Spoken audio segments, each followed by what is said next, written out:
Bom dia a todos. Hoje, dia 1º de dezembro de 2021, estamos reunidos aqui para mais uma reunião semanal da disciplina de Urologia da Unicamp. Hoje será a nossa última reunião do ano. Semana que vem, dia 8 de dezembro, é um feriado municipal em Campinas, então nós não teremos a reunião. E no dia 15, nós teremos um evento aí da Urologia Brasileira, o Congresso Brasileiro de Urologia. Então, o professor Adriano Fregonese irá coordenar a reunião de hoje, que terá como temática a andrologia. Adriano. Bom dia a todos. Obrigado, professor Cássio. Vou já passar direto para o nosso residente, o Matheus, que vai apresentar o primeiro caso, então.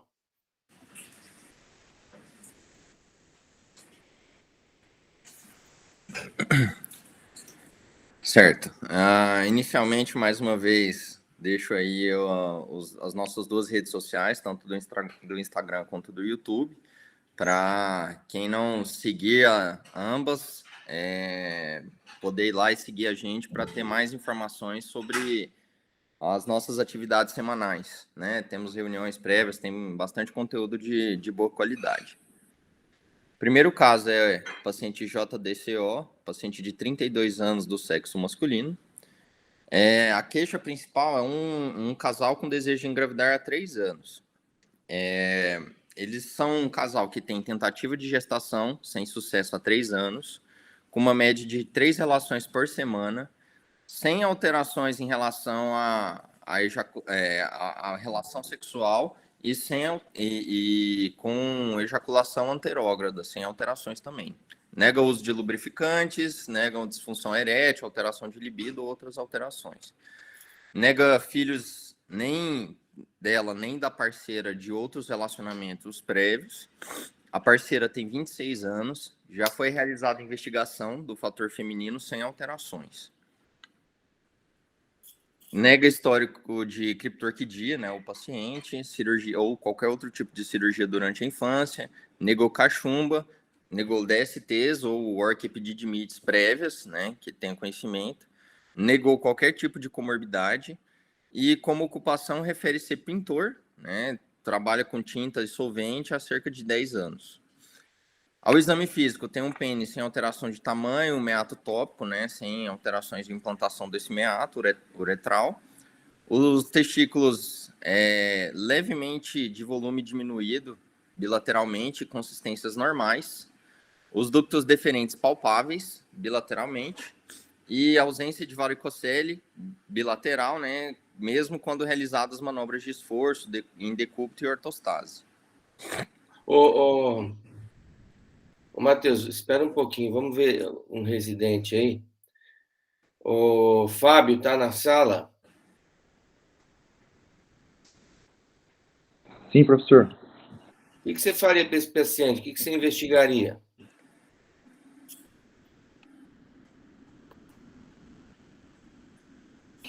Bom, professor, a gente já fez o exame físico, tem um pouquinho aí, ele tem um testículo levemente diminuído.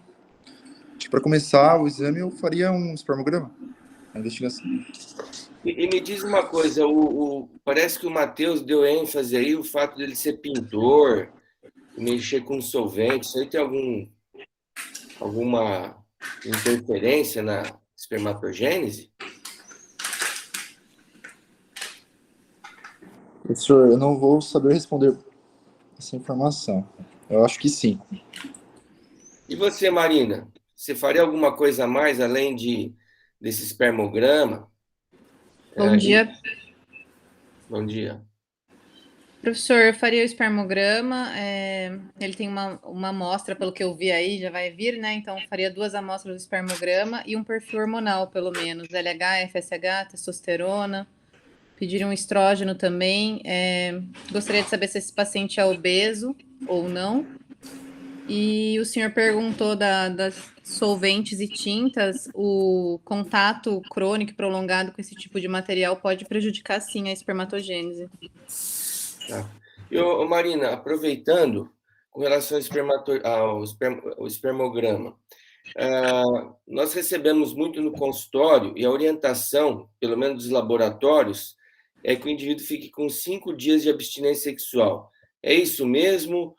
existe alguma outra determinação e por que dessa determinação? O guideline mais novo da OMS coloca de 2 a 5 dias. O ideal é que não seja muito prolongado, porque apesar de aumentar a quantidade de espermatozoide na concentração do espermograma, a qualidade começa a cair. Então você acaba falseando. Então é melhor que seja feita com menos dias de abstinência, de 2 a 3 dias, para você ter uma veracidade maior, principalmente na qualidade, na motilidade, na morfologia desses espermatozoides. Tá. E aí, Matheus, o que aconteceu?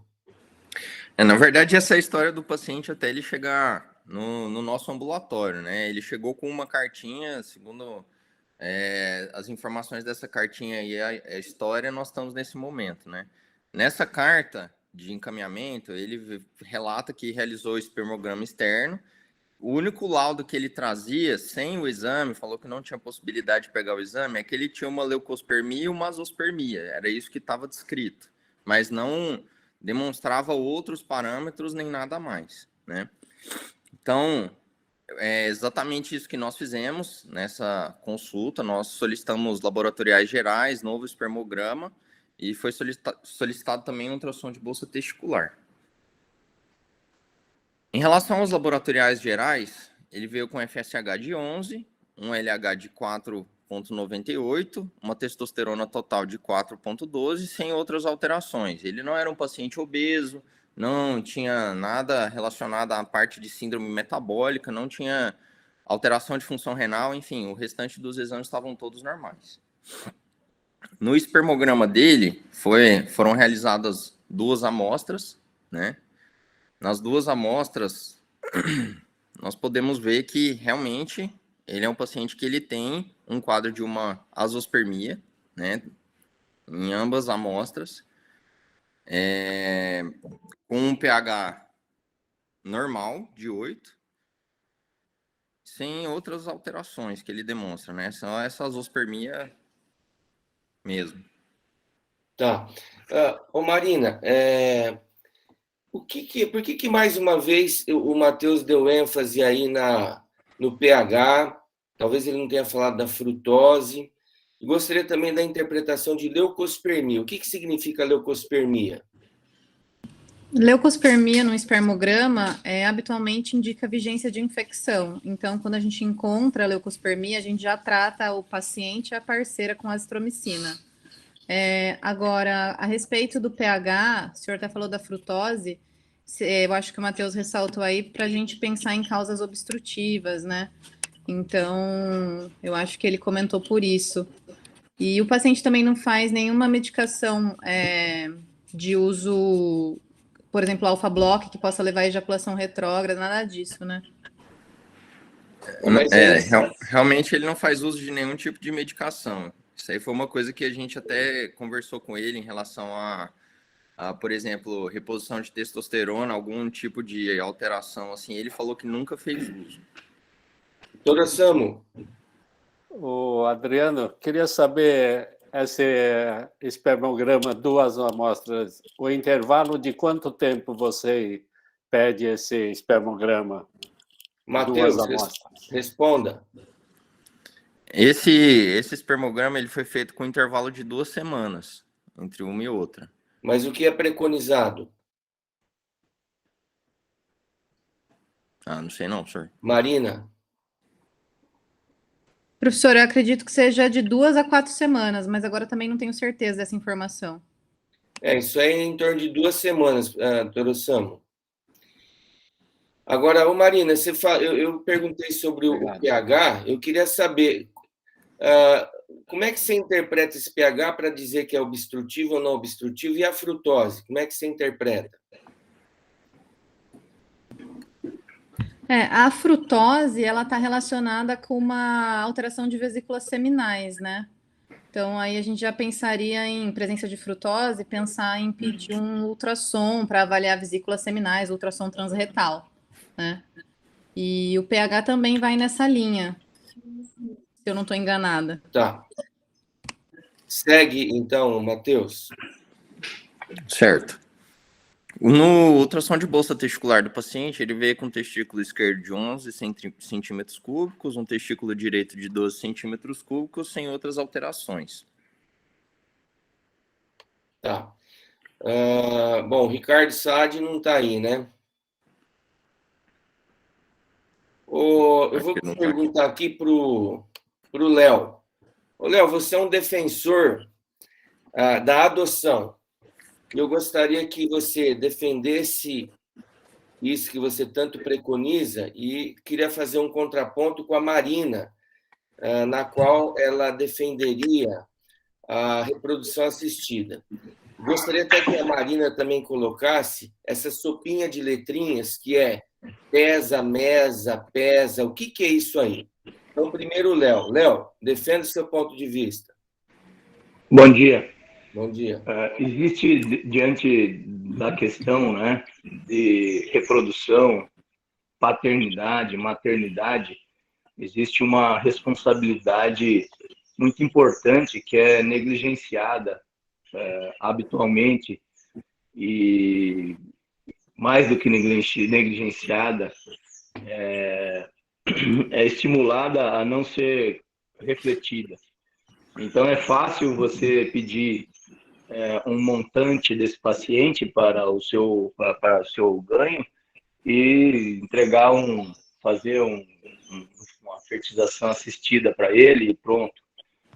Agora, se você tiver uma atenção, uma preocupação cívica, uma preocupação social, você não vai agir dessa forma. Primeiro, que você vai orientar o paciente melhor de todas as oportunidades que ele tem e não sobre a oportunidade que você tem de ganhar o dinheiro dele. Depois, você vai pensar na sociedade, na questão cívica, na responsabilidade que é a paternidade, a maternidade, a reprodução, considerando todas as condições sociais que nós temos, não só no Brasil, mas no mundo.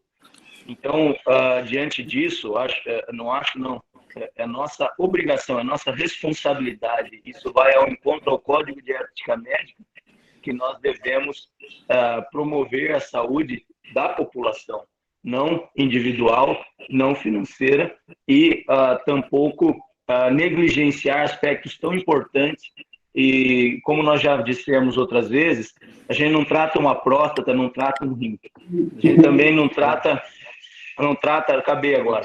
A gente também não trata, o médico, no papel do médico não é agradar os pacientes. Tudo bem, é fazer o melhor para a sociedade e, eventualmente, para aquele paciente também. Ok. Marina, contraponto. Bom, professor, vou só começar falando da PESA, né, que o senhor pediu. Então, a PESA, ela é usada, PESA e MESA, basicamente para azospermia obstrutiva. Na PESA, a gente faz uma punção do epidídimo, né, às cegas. Na MESA, é uma microdissecção do epidídimo para você conseguir pegar uma maior quantidade aí de material para poder deixar congelado, né, e usar no neurociclo de FIV. A TESE, você faz uma punção, né, a TESA, você faz uma punção testicular, também às cegas. E a tese é a secção testicular a olho nu. A microtese é quando você usa um microscópio e faz uma microdissecção desse parênquima. Agora, a respeito do contraponto, eu concordo, aliás, discordo absolutamente do que o Leonardo falou, o Dr. Leonardo expôs, porque todas as vezes que eu conversei, que eu estive junto numa consulta de um casal que foi procurar a FIV, é exposto todos os pontos, todas as opções para eles, desde adoção, desde cirurgia, banco de sêmen, tudo é colocado. Então, a gente está falando muito do desejo do paciente, não acho do ganho do médico. Acho que isso até fica secundário, porque tem pacientes que até são orientados de que talvez a melhor opção fosse o banco de sêmen ou a adoção. E mesmo assim, eles querem operar, eles querem partir para a cirurgia, eles querem ir até as últimas consequências. Porque eu não sei se ele já conversou com uma família ou com um paciente azospérmico, o desespero é muito grande. Então, eles querem saber até o final que eles fizeram todo o possível. Ok. Professor Carlos.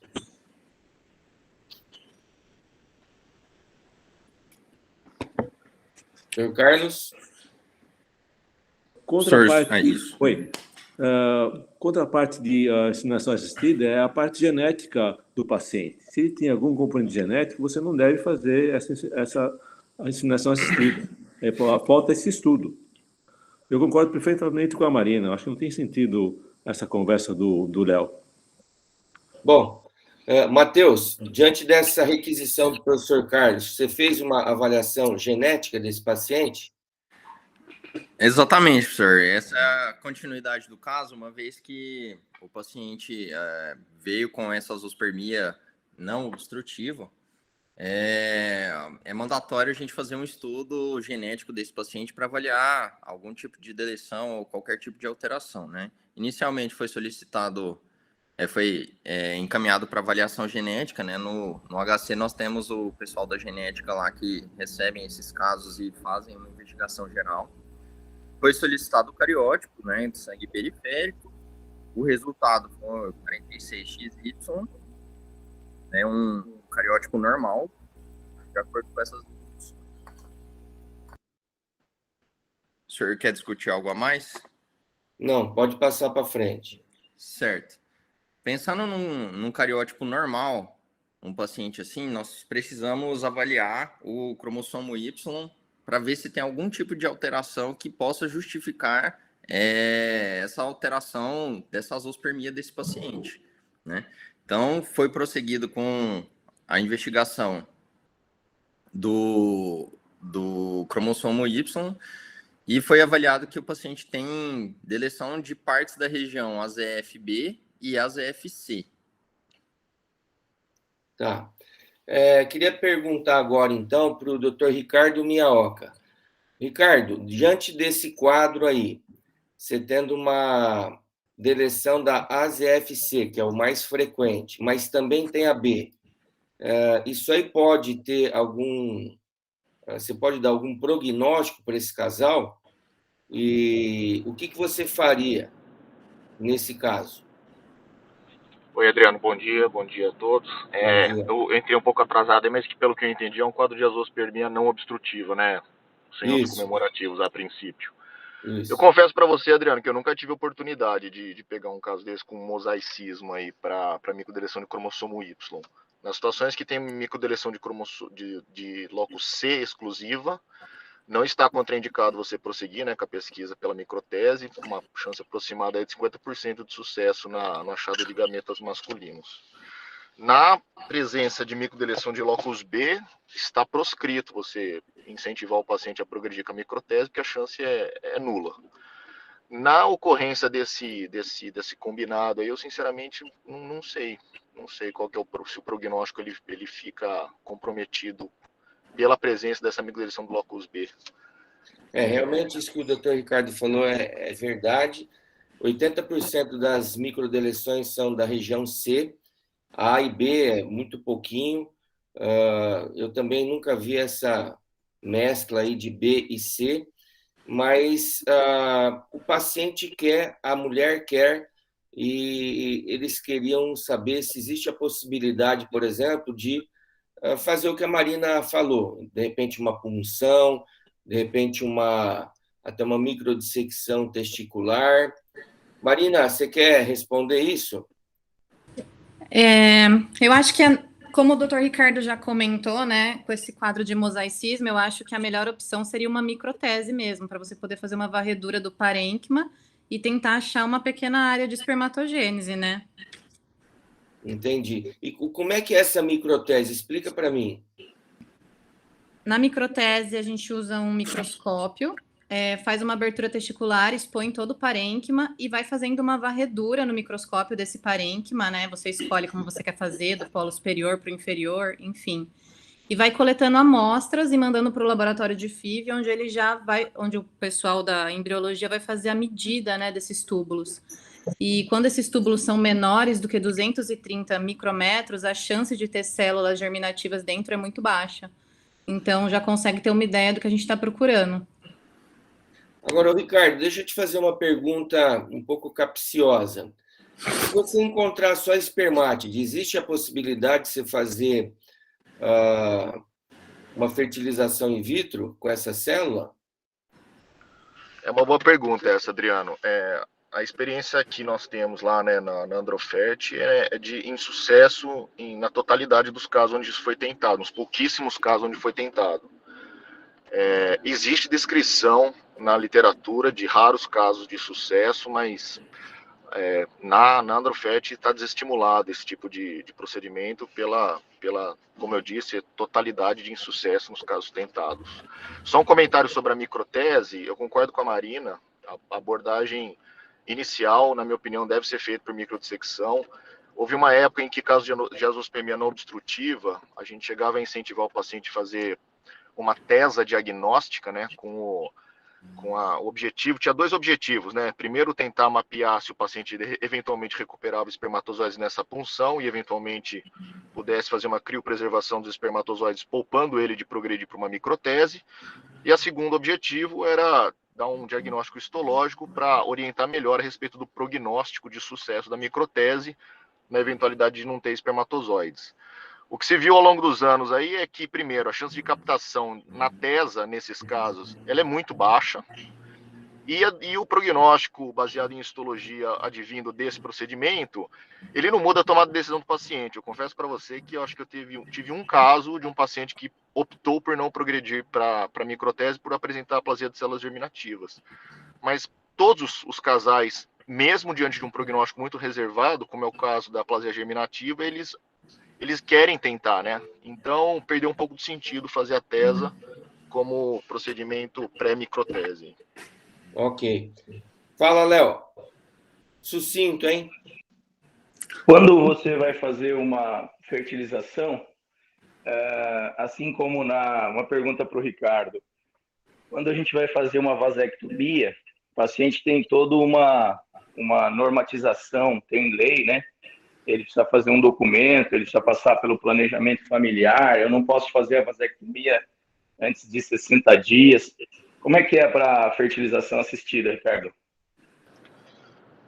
Boa pergunta, Léo. Na fertilização, na reprodução assistida, o paciente ele preenche uma série de consentimentos informados, ele não passa por avaliação específica de psicólogo ou psiquiatra, mas precisa haver uma concordância por escrito e assinada do casal em submeter-se ao procedimento. Nesse consentimento consta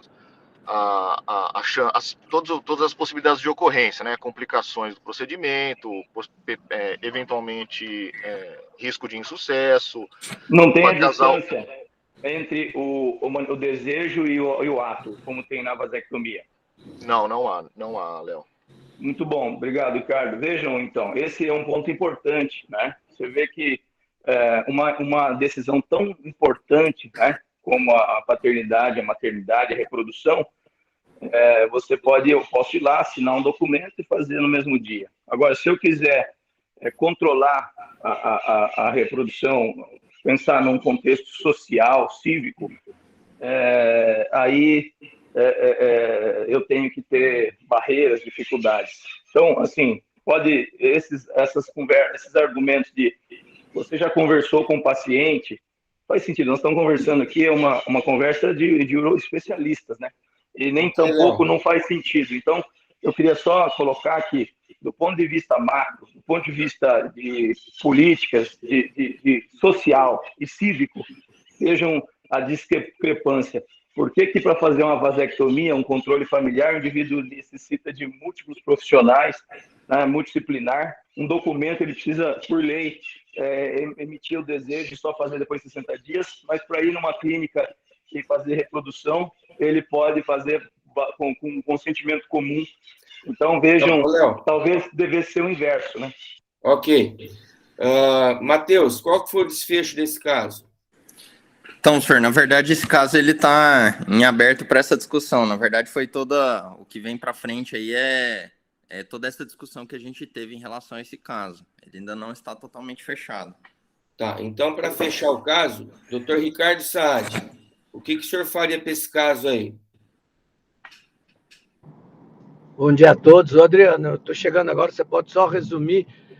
Eu vi que é uma azoospermia não obstrutiva, AZF e AZF-B e C. Positiva, presente, a zona? Isso. Microdeleção positiva para a zona B e C. Então, são casos não tão bons, né? Porque se fosse só as EFC, a gente teria uma.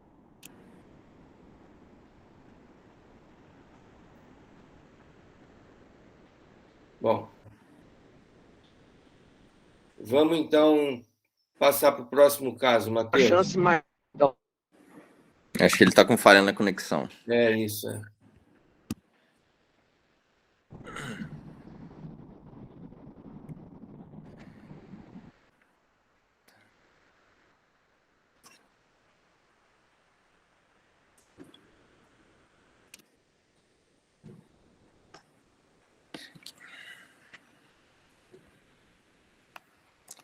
Certo. Seguindo o próximo caso, nós temos um paciente JMI, paciente de 42 anos do sexo masculino, que foi encaminhado por pronto-socorro por quadro de dor durante a relação. Ele refere que tem um quadro de dor súbita, ele relatou que teve um estalido com detumescimento súbito durante a relação sexual. Refere que por um momento teve uma certa uretrorragia, um edema peniano associado, mas assim, ele negou também que tivesse qualquer tipo de micção após o acontecido. Ele já ficou bem preocupado pelo edema e acabou sendo encaminhado aí para o nosso pronto atendimento. Por aí. O Ivan está aí na sala? Senhor, eu acho que ele está em deslocamento para Sumaré. Ok. Então, Fábio, de novo, qual que é o seu diagnóstico aí?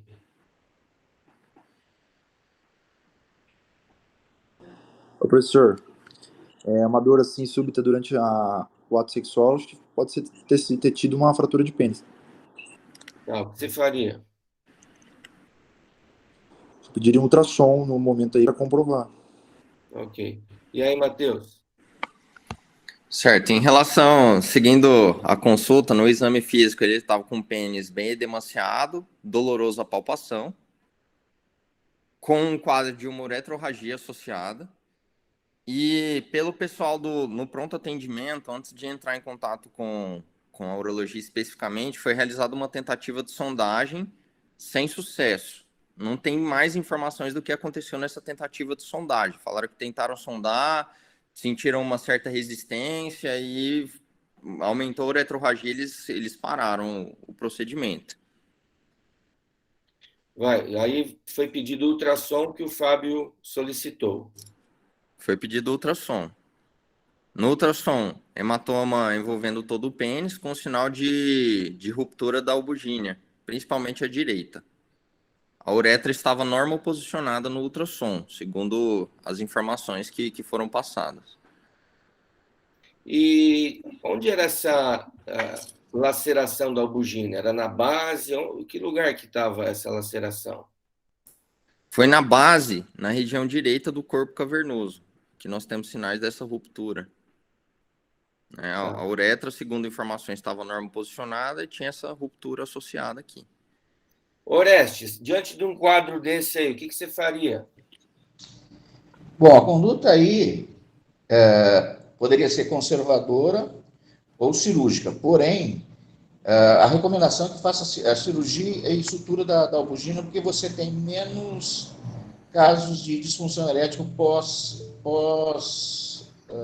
fratura de pênis. Tá. Em que situação você faria uma conduta conservadora?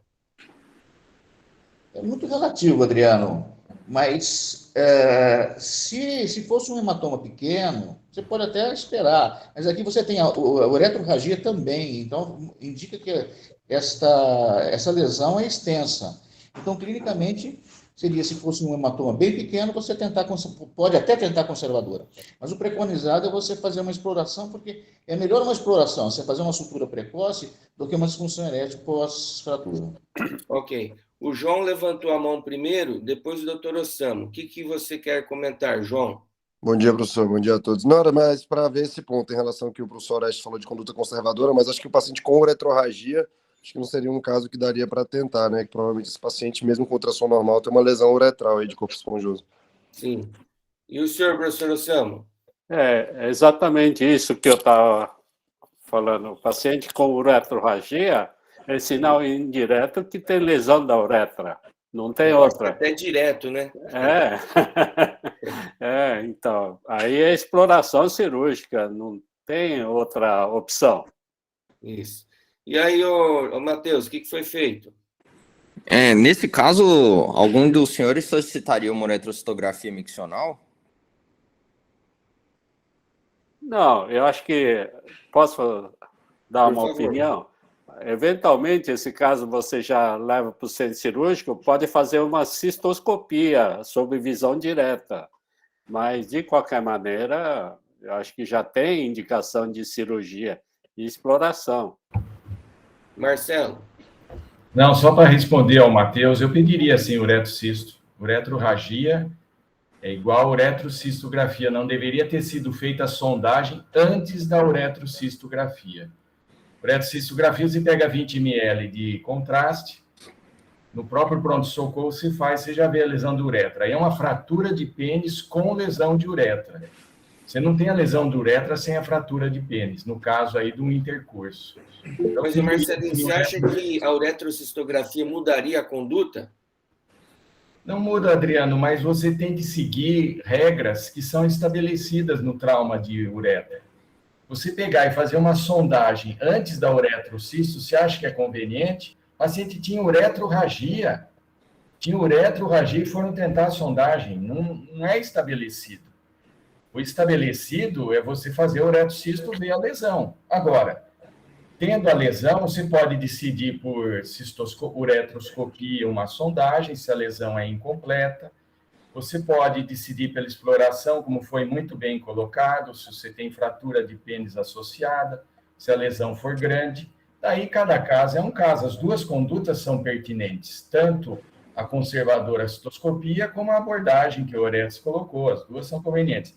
Mas pular o uretrocisto, o ultrassom ajuda. O ultrassom você pode ver a lesão e tal, mas a uretrocisto em uretrorragia, eu acho que é parte fundamental. Essa é a minha opinião. Ok. Professor Cássio? Não, eu concordo com a opinião do Marcelo, porque tudo bem, a conduta cirúrgica está decidida aí, mas você entra já com um dimensionamento da lesão, uma questão da posição, às vezes são aquelas lesões na parte dorsal da uretra, ali, que fica difícil, você acaba tendo que mobilizar, às vezes, mais a uretra. Eu acho que é uma informação muito fácil de ser obtida, muito mais fácil que o ultrassom, inclusive. E isso daí pode ser feito até pelo próprio urologista no campo cirúrgico, por ARC-C, se não houver outra condição, mas eu concordo com o Marcelo. Foi feito uretrocisto, Matheus? Não, nesse caso não foi feito uretrocisto. E É foi justamente feito? essa dúvida que eu tinha em relação a isso. Uma segunda pergunta. Foi indicado cirurgia. Em relação à fratura de pênis, quem faria abertura coronal e desluvamento do pênis ou já iria direto só naquele lugar, faria incisão já para achar a fratura direto? Ok, peraí, deixa eu ver. O Léo pediu para falar aí. Léo, sucinto. Se você tem a abordagem de desluvamento, não faz sentido fazer cistoscopia e uretrocistografia, porque você vai ter a oportunidade de examinar essa uretra. Tem esses senões aí, mas não são, na prática, eles não têm grande impacto, porque você vai identificar a lesão na túnica albugínea e vai identificar. Normalmente, a lesão na uretra é uma extensão da área de lesão da túnica albugínea. Então, é importante isso aí. Normalmente eu preconizo, eu faço a desluvamento completo, não faço nenhuma investigação de uretra e investigo no intraoperatório, e aí isso pode mudar a decisão. Se você não fizer uretrocisto, etc., aí não pode fazer só abordagem local e evitar desluvamento. Ok. Doutor Ossamo, qual incisão o senhor faria para esse caso?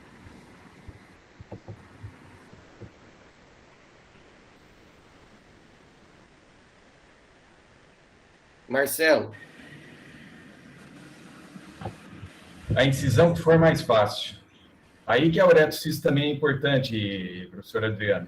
Você vê onde é a lesão de uretra. Se for mais para o períneo, você pode abrir até longitudinal, tem uretra ali. Se for lá em cima, você pode desenluvar. O importante é que fique bom. O que o Matheus colocou é totalmente pertinente. Aí parece embaixo do pubis. Você pode abrir ali, longitudinal, abordar bem a lesão. Se quiser desenluvar também, mas, por exemplo, um pênis mais extenso, às vezes a pele enruga lá embaixo, essa experiência da vida. Então, é baseado no que você tem, Matheus. Se for anterior, bem intenso, você pode identificar que é fácil, tá? É o que for mais fácil, a minha resposta. Adriano, acho que meu fone estava desligado. Normalmente a gente faz como se fosse uma postectomia, desluvamento. Ok. E aí, Matheus, continua. Certo. Aqui só demonstrando o hematoma, né, nessa segunda imagem que não foi comentado previamente. Então, essa daqui foi uma tentativa, o paciente já no centro cirúrgico, demonstrando todo o hematoma. Após a indução anestésica, foi feita uma tentativa de sondagem com sucesso, nós conseguimos ver que a sonda realmente está dentro da bexiga. E como tinha essa história dessa uretrorragia, foi optado por desluvamento. Então, aqui, demonstrando essa uretrorragia.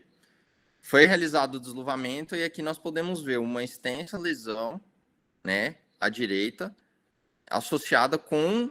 Aqui não, a imagem não ficou 100%, mas ele tem uma lesão de uretra associada. Deixa eu ver, acho que eu tenho mais imagem aqui. Isso. Aqui dá para ver certinho. O cavernoso, todo exposto, né, com uma fratura de uretra, uma lesão de uretra aqui com a sonda passando pelo meio. Caramba, hein? Foi um verdadeiro trauma, hein? Ô, Léo, você tem um trabalho sobre posições e trauma peniano, sobre fratura peniana. Na verdade, será que esse paciente estava numa situação aí na verdade, inusitada? A evidência científica nesse contexto ela é limitada por conta de ser algo relativamente infrequente e também visto habitualmente nas emergências, né? Não é coisa eletiva, tem outro fator de dificulta. O que nós vimos perguntamos, ainda investigamos em 3 hospitais aqui da região, ou da macro-região de Campinas, Mário Gatti, PUC e Unicamp, de todas as fraturas atendidas, qual a condição, qual a posição, né? Qual situação ocorreu. E a situação prevalente foi a parceria passiva por cima. Então, a ideia é que a parceria passiva por cima, ela é que faz o movimento, ou controla o movimento.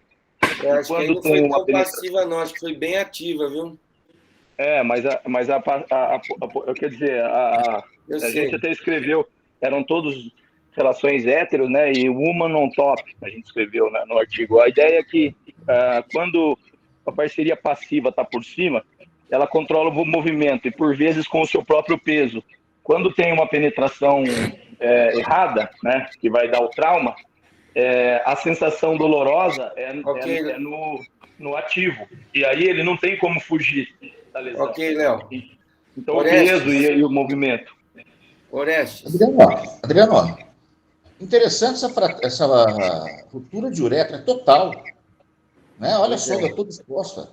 Como é que você explicaria isso num ato sexual? E da albugínea você tem a tensão, tem toda aquela da ereção, mas da uretra realmente eu não consigo justificar. Eu acho que a tensão aí foi muito grande a ponto de levar a essa ruptura aí, né? Então é como se fosse acho que esticou demais essa região aí e acabou rompendo. Mas, professor Cássio, está fechado. O que eu queria comentar, veja aí o risco que se correu aí passando sonda nesse paciente. Provavelmente é o comentário do Marcelo. E a outra questão, ultrassom, Matheus, ele dimensionou a gravidade da lesão do corpo cavernoso?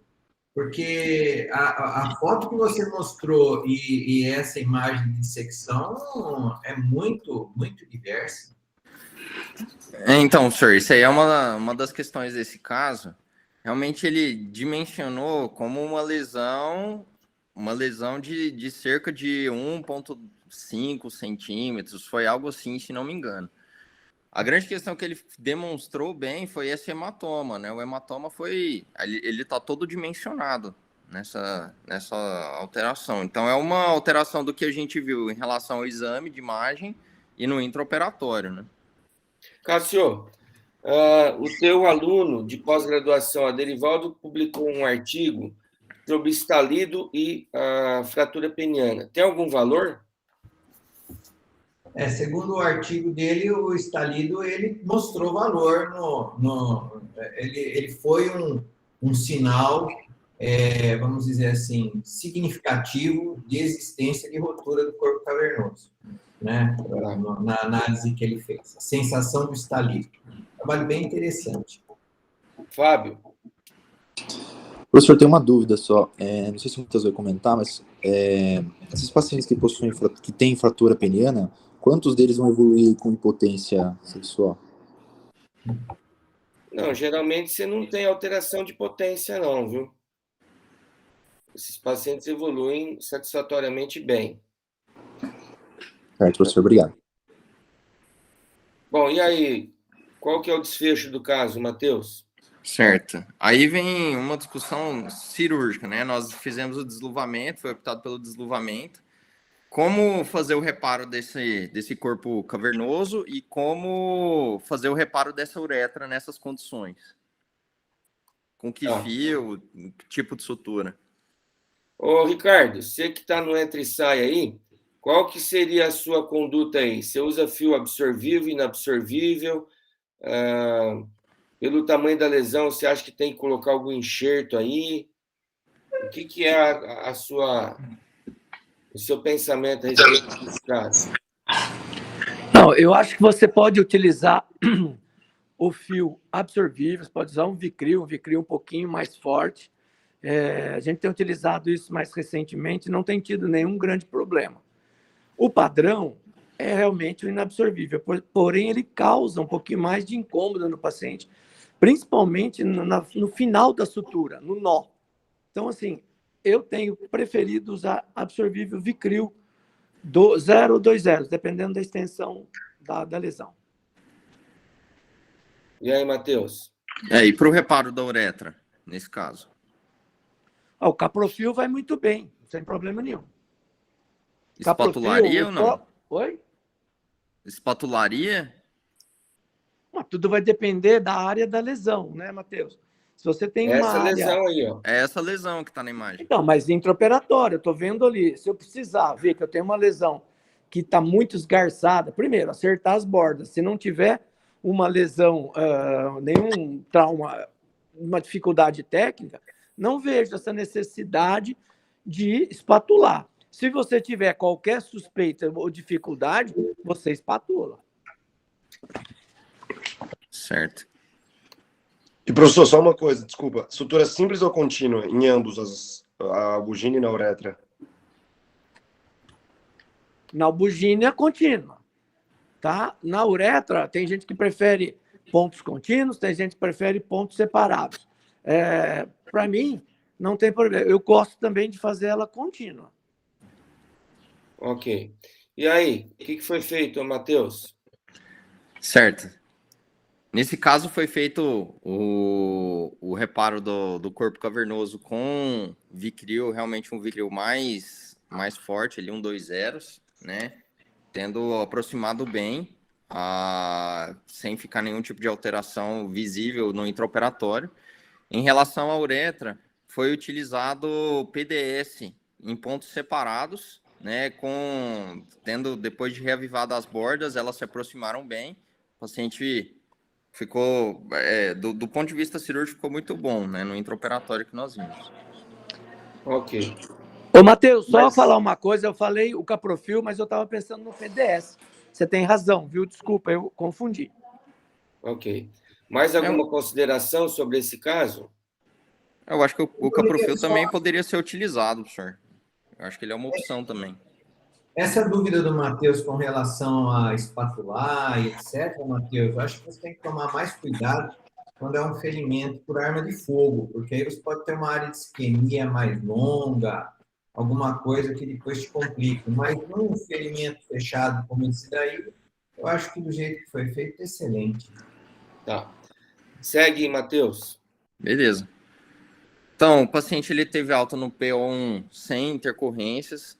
Ele ficou com a sonda por 14 dias, né? Foi sacada. Depois de 6 semanas do ocorrido, o paciente foi liberado para ter relação. Relação sem... Ele relatou que não tinha queixas miccionais e negava qualquer tipo de disfunção, né? Ele falou que ficou bem do ponto de vista cirúrgico. Agradeceu muito a equipe, que ele ficou com medo de nunca mais poder ter relação. Bom, ótimo. Próximo caso, então. O Adriano, Senhor. só... Não sei se o Léo falou da posição. Essa posição que mais frequentemente a gente tem a fratura chama posição de coqueiro.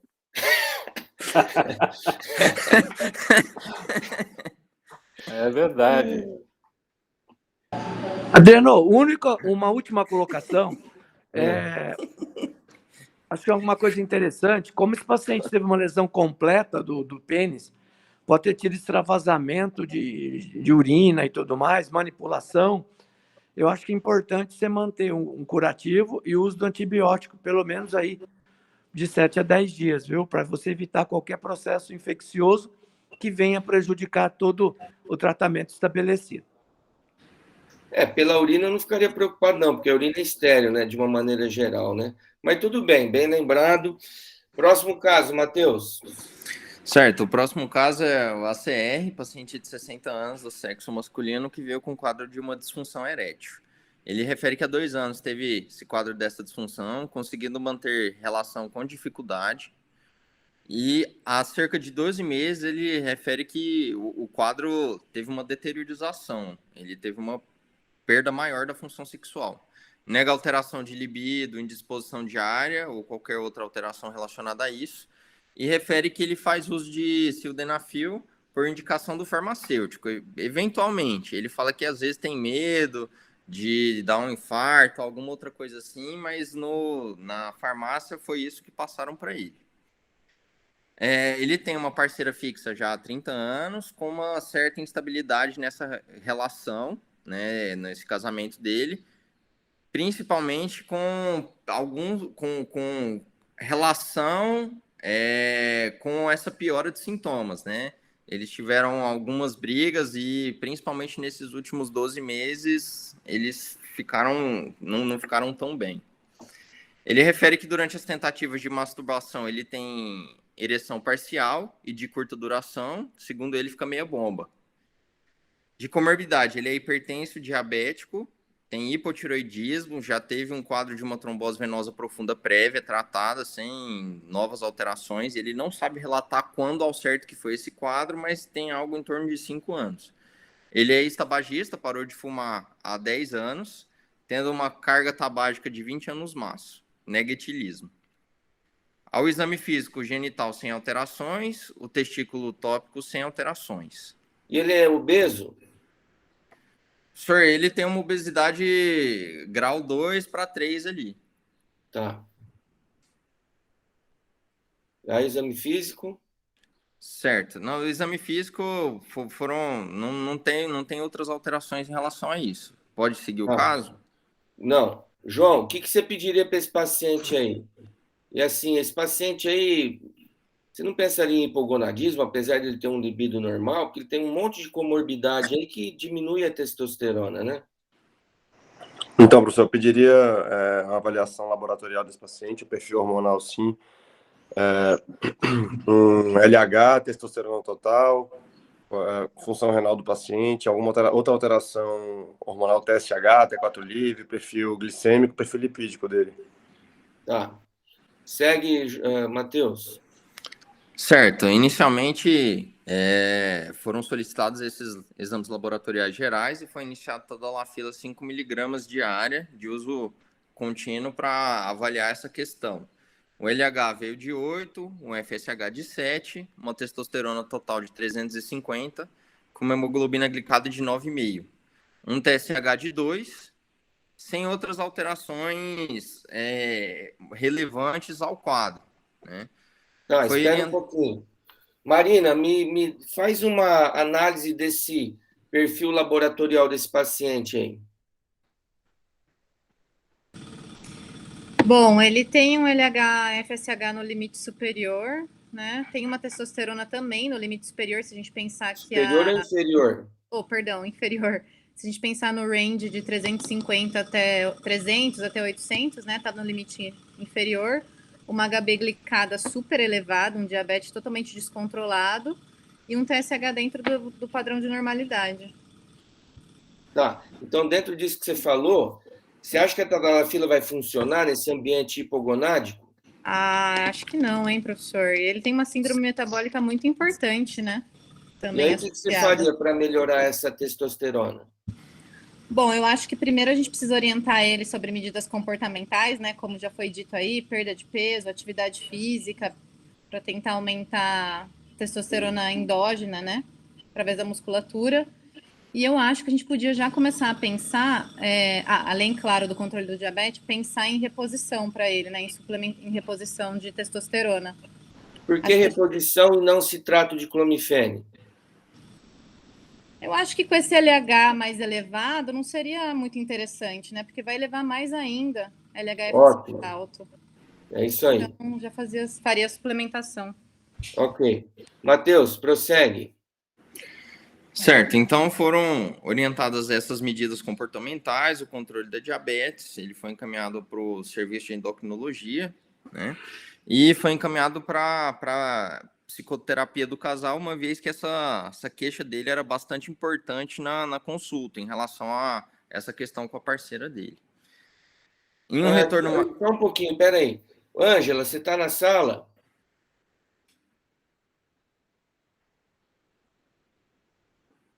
Bom, a Ângela não está, então segue.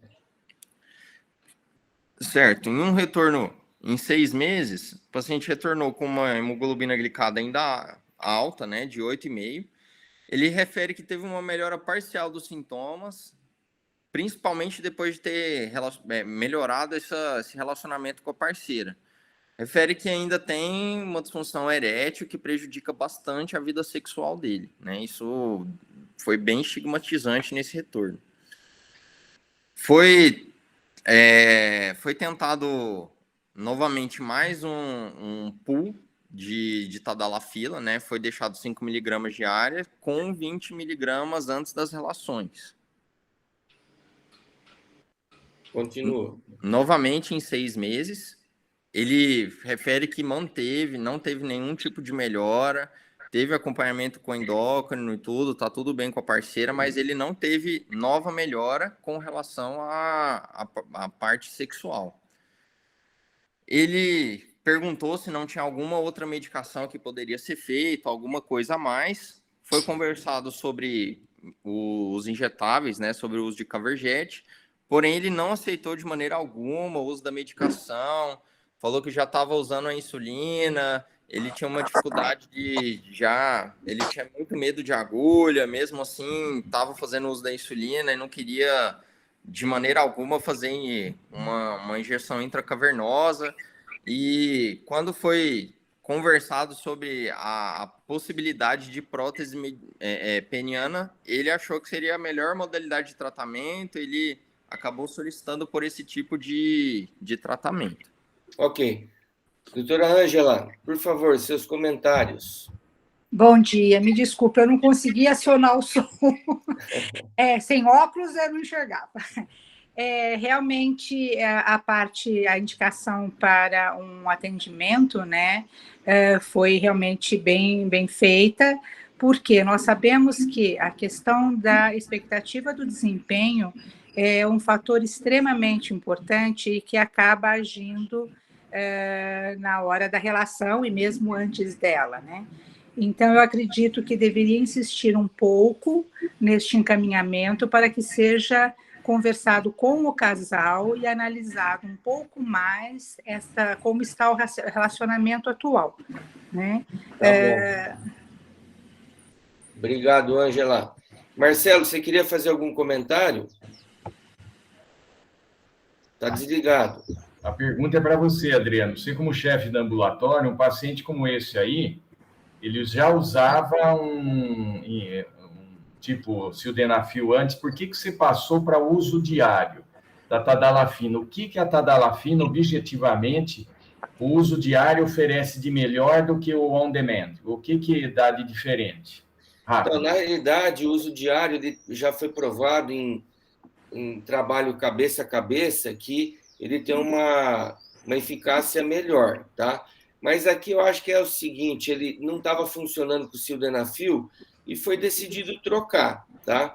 Mas assim, se trocar no ambiente hipogonádico, geralmente o inibidor de fosfodiesterase não funciona muito bem. Então, aqui eu teria uma conduta de melhorar essa testosterona. Eu antes de abandonar o tratamento oral com inibidor de fosfodiesterase, eu tentaria melhorar o perfil da testosterona dele. Eu sabia que você, vamos dizer, poderia ir para esse campo, resta pouco tempo, mas sendo bastante objetivo. Repor hormônio num paciente como esse, obeso, diabético, hipertenso, você não vê risco? Nenhum. Nenhum? Nenhum, absolutamente. Esse negócio que fala que a testosterona, ela leva a um aumento do risco cardiovascular, caiu por terra. Mas, assim, por precaução, se o indivíduo teve um infarto, você espera 6 meses para depois começar essa prescrição da testosterona. E, nesse caso em questão, você pode fazer uma prescrição de um medicamento de ação curta, ou o gel, ou então o cipionato ou o enantato, e não usaria um decilato, entendeu? Nessa linha, o que você acha que a testosterona colocaria de melhor para esse paciente? Ele melhoraria a libido, ele melhoraria a resposta aos inibidores de fosfodiesterase. É uma tentativa, entendeu? E o Cássio, Cássio, o que você quer comentar? Não, o meu comentário, na verdade, o Marcelo já perguntou. O que eu poderia acrescer aqui, Adriano, até onde você vai, sendo bem objetivo, no tratamento da síndrome metabólica desses pacientes que nos procuram? Você encaminha para o cardiologista ou para o endocrinologista? Aquele que tinha um diabetes muito marcante, mas o paciente com dislipidemia, você mesmo dá o tratamento? Como é que você conduz o cara? Não, eu mando ou para o endócrino ou para o cardiologista tratar a síndrome metabólica dele. Eu não vou abraçar essa causa dele, não. Eu acho que até é uma coisa multidisciplinar, que seria, por exemplo, eu querer tratar também a parte de saúde mental desse paciente, que é uma coisa que falta no nosso ambulatório. Entendeu? Então, dá para fazer, mas você vai fazer uma coisa meia boca. Então, eu acho que cada um faz a sua parte aí. E aí, Matheus, o que aconteceu? Certo. Nesse momento, o paciente já tinha tido um controle melhor de todas essas comorbidades, né? Veio com um HB glicado de 7,5 e nesse momento foi indicada a prótese peniana. O que eu quero saber é o seguinte, uma hemoglobina glicada de 7,5, isso aí é suficiente? Ou seja, para colocar uma prótese seria melhor você abaixar mais essa hemoglobina glicada? Professor, quanto menor tivesse a hemoglobina glicada, menor, principalmente pelo risco de infecção, né? Bom, eu esperaria mais, tá? Porque é uma cirurgia eletiva, mas vamos lá, o que foi feito? Certo, foi feito o implante da prótese semirrígida, que é o que nós temos no serviço. Em relação à técnica cirúrgica, não teve nenhuma alteração, nenhuma intercorrência, tendo tido alta no dia seguinte. No PO7, ele retorna com uma ferida seca sem alterações, ele relata um certo incômodo, mas nada que chamasse muita atenção naquele momento. Uma semana depois, ele volta com um edema peniano, com dor e saída de secreção purulenta. Né? Esse paciente estava com antibiótico? Ele foi para casa com levo. Certo. Ele já foi deixado com levofloxacino. Aqui nós temos vamos ver se vai aparecer certinho. Talvez seja meio entrecortado, que o vídeo é meio longo. Mas aqui é a saída de secreção purulenta do pênis do paciente. Ok. E aí, Marcelo? Agora é terrível o caso. Eu acho que agora acabou. Eu acho que banho tomada é duro avaliar, né? Vocês conversaram, viram, prótese é realmente uma decisão muito difícil. Já conversei isso com você várias vezes, e você vê. Agora, infecção, você tem que tirar a prótese. Tem que tirar a prótese e a grande discussão é a seguinte: põe logo ou não? Mas a minha opinião, um paciente que já infectou assim com uma cirurgia eletiva, imagina depois. Esse é o paciente que você vai tirar, vai dar antibiótico, vai torcer para não dar um Fournier nada. Daqui a um tempo, você vai ter um trabalho imenso. Você vai ter que abrir os cavernosos, tentar pôr uma outra prótese aí. Nesse tempo, ele fica sem ereção. São casos dramáticos, Adriano. Realmente, aí é uma batalha cruel. Mas não há outra coisa a fazer. Tira a prótese, antibiótico e largo espectro. É diabetes. Ok. E aí, Matheus, rapidinho, que nosso tempo está se esgotando. Certo, está no final também. Foi realizado exames da prótese, o paciente teve melhora da dor, com os de antibiótico terapia endovenosa, foram feitos antibióticos de amplo espectro para ele, né? Foi deixado com meropenem e vancomicina, ficou internado por 7 dias realizando essa antibiótico terapia. Na verdade, foram 5 dias. Ele depois volta com deiscência da ferida operatória. Foi optado por síntese por segunda intenção, e depois ele retorna no PO7 com uma boa granulação e assintomático. Foi optado por deixar a sonda por 7 dias. Esse aqui é aquele aspecto do retorno dele, quando ficou com a ferida operatória aberta ali, que foi optado por deixar por segunda intenção, né? Foi realizado curativo, lavado, orientado bem para ele para lavar, manter controle da síndrome metabólica dele, né? E nesse segmento ficam essas dúvidas, principalmente que o Dr. Marcelo já colocou. Ok. João, bem sucinto o seu comentário ou pergunta.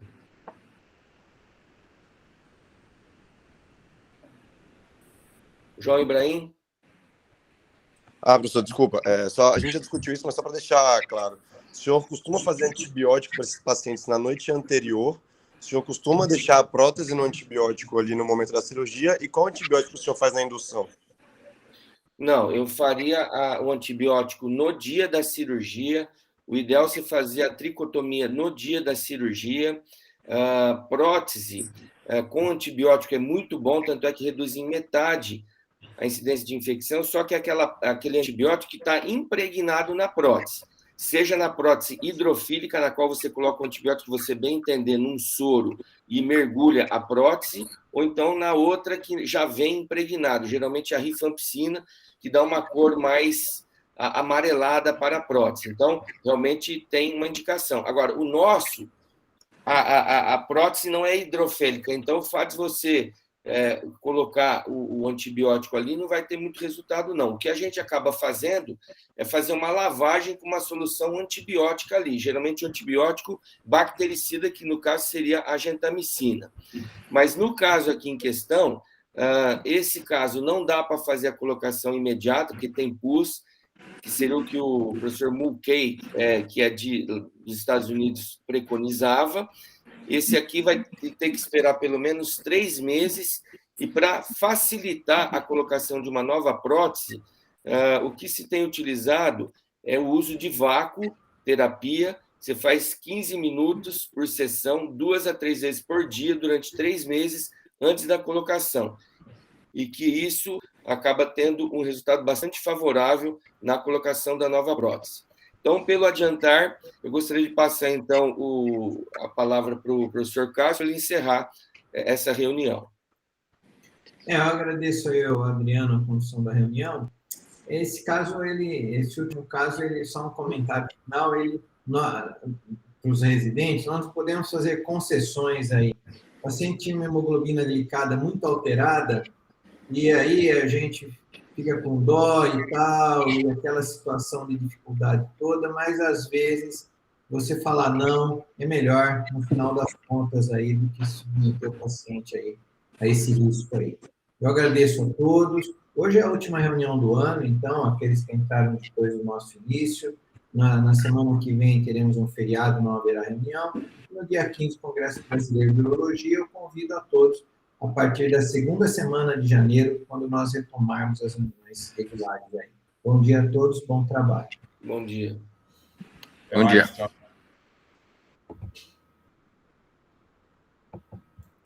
Bom dia a todos.